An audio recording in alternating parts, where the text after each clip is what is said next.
There are now 119 people in Ohio diagnosed with the coronavirus. 2 of them are in Hamilton County, and we knew this was expected. One is a man in his 60s who is in the hospital. The other is a woman in her 20s who is recovering at home.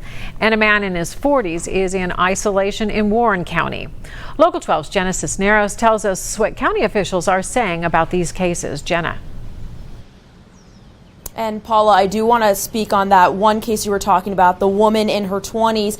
She is from New York, but she tested positive here in Hamilton County. We know she came here by plane. She has some family members here, which is why she was coming here. But doctors are actually commending her and her family, saying they actually followed the recommended procedures to the T. Health officials say when she learned about her symptoms, she went straight into isolation as soon as she started feeling those symptoms. She stayed away from other family members and made those who were in contact with her well aware that they should also stay home as well.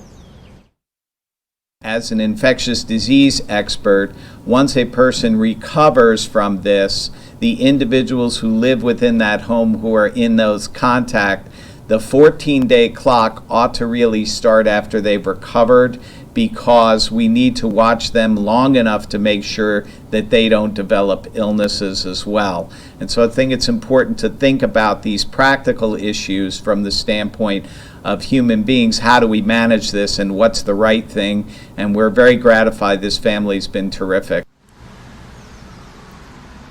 Doctors are urging people, do not just go to the emergency room. You can call ahead of time if you need to go in and think you might have COVID-19. They can make arrangements for the safest way to test and or treat you.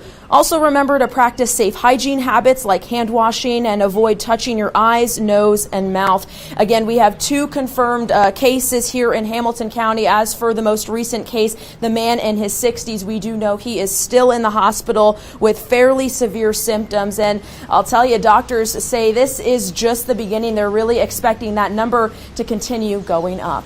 We're live in Hamilton County. Jenna Cisneros, Local 12 News. All right. Thank you, Jenna.